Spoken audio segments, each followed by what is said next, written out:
So, nasa harap na namin yung, yung Grand Palace. But we can go there, I think. Maybe. Grabe naman yung parang 3 tao ata yan.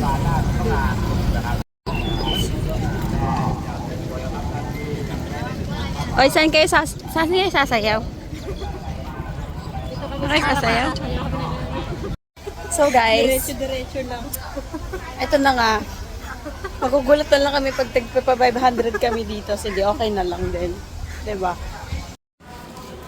So this is the Grand Palace. And there's a lot of people coming in to the entrance gate. So let's see. 500 baht kasi.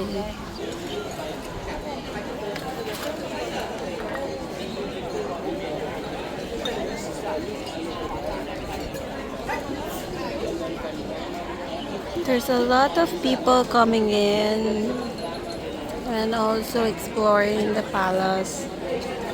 So yeah. Okay, nandito na kami sa loob. At nandyan sa harapan namin ang palace. Di na kami kakain mamaya kasi 500 to.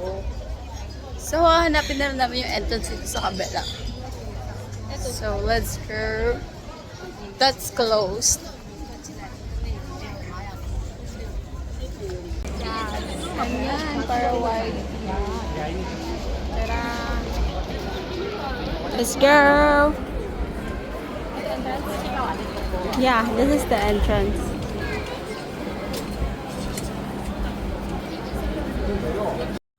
Ha?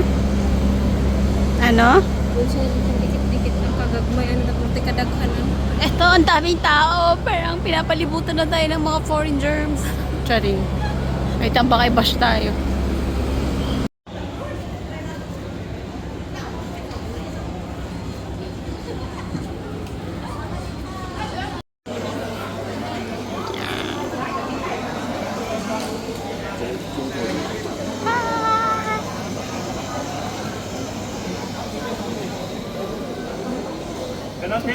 There's a lot of people coming in and coming out, pero more of likely, mas madaming lumalabas. Kanina kaya sa kabila yung entrance. Sa kabila.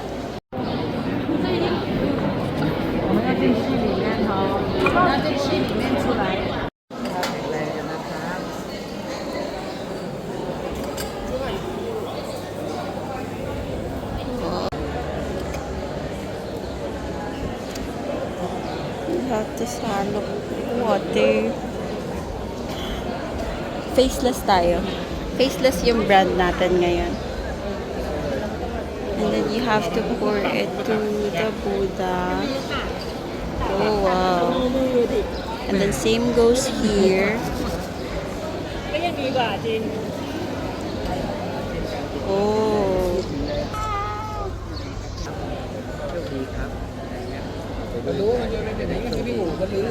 Tapos na bin. Thank you. They're done. They're done. They're done. They're done. They're done. They're done. They're done. They're done. We're done. We're done. We're done. Oh my God. May dumikit sa ko, kamay ko.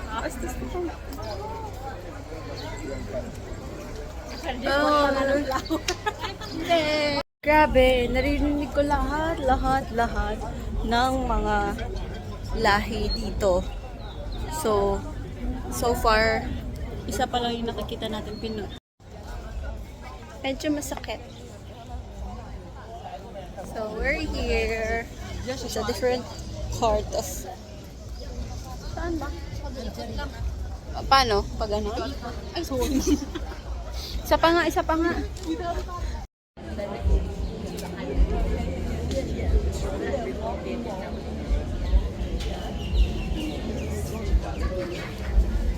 Ito yung model daw ng Angkor Wat. So, it's around 4 feet. As you can see, very detailed actually.